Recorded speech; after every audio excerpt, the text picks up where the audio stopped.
Conan's new dungeon set is pretty nice, but building with foundation blocks isn't easy. What if we could turn this into this? Today I'll be showing you 5 tips you can use to improve your dungeons. So without further ado, let's get started. The first tip is wall shelving. See those circular ceilings? Well, they also work as wall pieces. You'll notice that separating grate in the centre. This, alongside the semicircle of ground below, can be used as storage space. You can put some statues here, braziers, chests, boxes, anything you like really. It's one of the most simple things you can do with this set, but considering how flat the dungeon set is most of the time, it's incredibly useful for adding extra space and shape to any dungeon. The placement of some objects can be a little tricky, but most will fit fine, some with a lot more leeway than you'd expect. If you only use one of the tips in this video, this is the one I recommend the most. It's so incredibly easy to do, yet it is invaluable for any dungeon. Next, segmenting. Any larger dungeon will likely suffer from an issue of overwhelming flatness. This is a big issue with this set in general, and segmenting can help to break that up. In this transitional space, things are horribly flat, but segmenting can fix that. By building archways across each corridor, we can get some extra shape and help to pass a little extra stability to anything above. The arches segment the corridors and help to make an otherwise boring intersectional space much more interesting. You can use alcoves, windows, doors, pretty much anything here. The main aim is to break up the flat shapes of the area.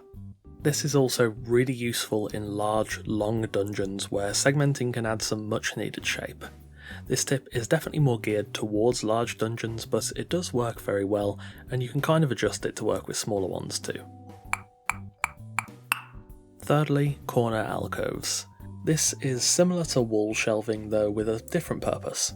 Rather than placing ceiling pieces in the middle of a wall, if we place 3 on the corners, it creates a small alcove.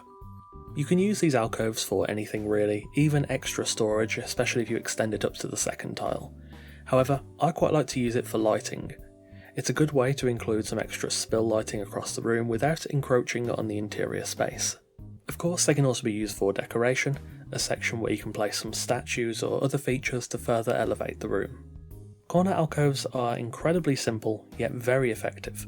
Much like wall shelving, they add extra shape and are a great way to include decorative items or necessary features like lighting without cramping the interior space or overcrowding the ceiling above. Next, my favourite for exteriors, porting. This involves using windows and doors to create ports through which underlying materials can show. Let's say I want to build a dungeon with these dimensions. How can I do that without dungeon walls showing on the exterior? Well, firstly, I'll need to cover the base.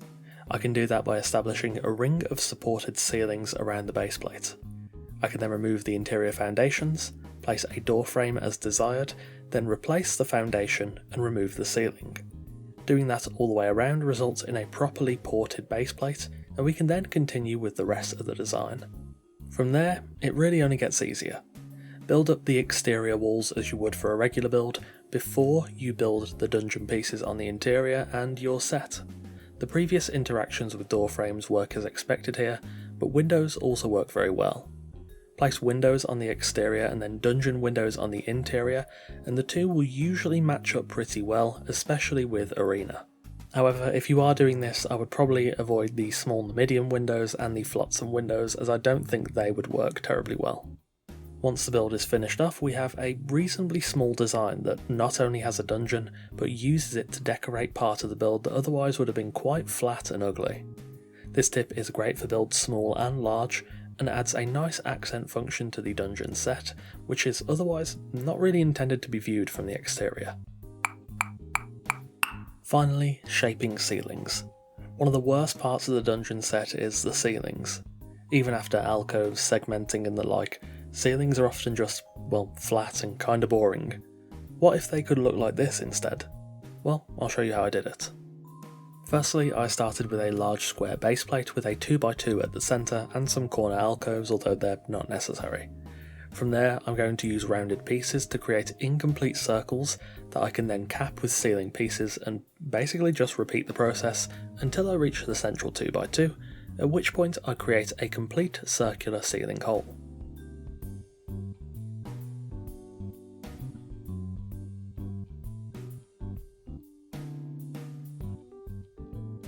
This ceiling design is a world of difference compared to the usual boring flat ceilings, but it's not the only design you can use.